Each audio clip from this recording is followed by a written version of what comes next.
രാത്രി മുഴുവൻ നീണ്ട മർദ്ദനങ്ങളാലും പരിഹാസങ്ങളാലും ക്ഷീണിതനായ യേശുവിനെ ആർത്തിരമ്പുന്ന ജനമധ്യത്തിലേക്ക് കൊണ്ടുവന്നപ്പോൾ പീലാത്തോസ് പ്രഖ്യാപിച്ചു, ഇതാ മനുഷ്യൻ, സഹിക്കുന്ന എല്ലാ മനുഷ്യന്റെയും പ്രതിനിധിയായി ഉയർത്തപ്പെട്ടവൻ. അതുകൊണ്ട് ജനം വിളിച്ചു പറഞ്ഞു, അവനെ ക്രൂശിക്കുക, അവനെ ക്രൂശിക്കുക.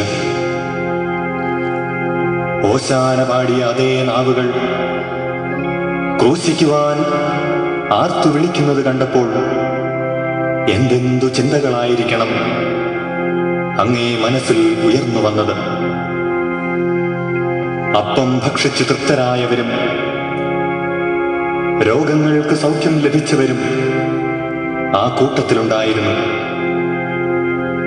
അവരെ കണ്ട് അറിയാതെ അങ്ങേ കണ്ണുകൾ നിറഞ്ഞൊഴുകയില്ലേ? നാഥ, ഉപകാരങ്ങൾ പറ്റിയിട്ടും ഞാൻ മറ്റുള്ളവരെ വിമർശിക്കാറുണ്ട്, അന്യായമായി വിധിക്കാറുണ്ട്. ഇനിയെങ്കിലും അന്യായമായി ആരെയും വിമർശിക്കാതിരിക്കുവാൻ എന്നെ പഠിപ്പിക്കണമേ. ഈ മനുഷ്യൻ ഞങ്ങളുടെ ജനത്തെ വഴിതെറ്റിച്ചു, ഞങ്ങൾക്കെതിരായി ജനങ്ങളെ തിരിച്ചു. ഇവൻ സീസറിന് നികുതി കൊടുക്കുന്നത് തെറ്റാണെന്ന് പറഞ്ഞു. ഇവൻ രാജ്യദ്രോഹിയാണ്. താൻ രാജാവായ ക്രിസ്തുവാണെന്ന് ഇവൻ അവകാശപ്പെടുന്നത് ഞങ്ങൾ കണ്ടിട്ടുണ്ട്. അങ്ങ് ഇവനോട് ചോദിക്കണം. ഈ ദേശത്തിന്റെ അധികാരിയായ പീലാത്തോസാണ് ഞാൻ നിന്നോട് ചോദിക്കുന്നു, നീ യഹൂദരുടെ രാജാവാണോ?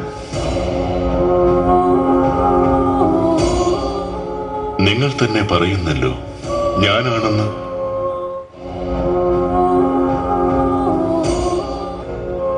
പുരോഹിത പ്രമുഖരെ, ജനപ്രമാണികളെ, ഞാൻ ഈ മനുഷ്യനിൽ ഒരു കുറ്റവും കാണുന്നില്ല. ഇവൻ ഗലീലി മുതൽ ഇവിടം വരെയും യൂദയായിൽ എങ്ങും പഠിപ്പിച്ചുകൊണ്ട് ജനത്തെ ഇളക്കിവിടുന്നു.